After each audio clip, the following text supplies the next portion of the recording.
Greetings everyone, Master Barnes here. This short video will cover the final 4 self-defense techniques students need to know before they attain their black belt. So that's 17, 18, 19, and 20. Once again, I'm going to remind you, it's going to take some imagination on your part to practice self-defense without somebody there working with you. But you can use it both to practice the footwork and the basic motions, but even more importantly, to remember the techniques in the proper order. So if somebody asked me, what does 17 look like? Somebody said, show me 17. I could go like this, 1, 2, and that's 17. I don't have a partner, but it's going to give me a good idea of what I'm supposed to do. So 17 and 18 are against the shove, like this, okay? I turned Bob, my assistant, this is Bob, he's got a name tag, he's got his name on his belt. Just so it's helpful, I think, for you guys to be able to see something. So this is Bob coming at me with a shove, like this.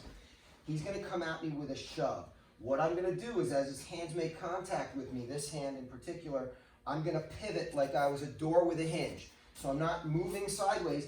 His hands make contact here. He's going to make contact. I'm going to pivot, and as he comes through, I'm going to drop my hand on his wrist.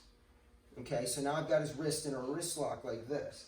Then I'm going to pivot back in the other direction, and I'm going to rotate his wrist down. So again, from the other side, it looks like this. I step back, and I block down, and I grab his wrist, and then I pivot this way, and he'll go down, so his wrist will be twisted like that. Number 18 is a little simpler. Bob's coming to shove me. What I'm going to do is I'm going to blade my body. I'm going to turn sideways. So again, we're going to be a T. His chest this way, my chest this way.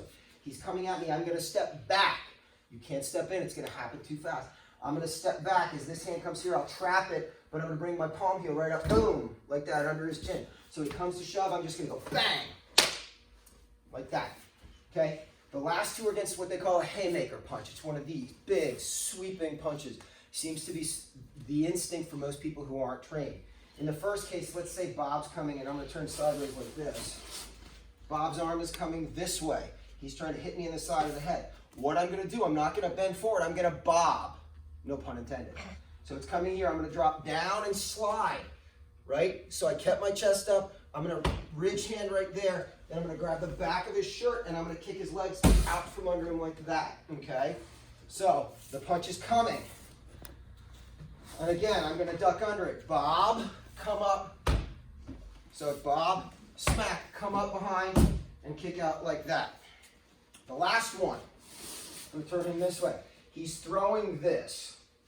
I'm going to arrest the punch before it gets to me. I'm going to use my knife hand. And I'm not going to be gentle. It's not a gentle block. I'm using my knife hand. I'm going to hit him right there. So I'm going to hit him here and stop the punch.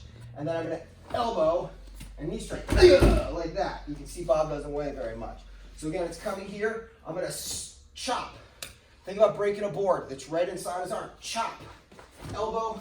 You notice I'm using my legs. If I'm standing here at first, I'm going to bend my knees and hit him hard. Then I'm going to dry off my back leg. Boom, like that.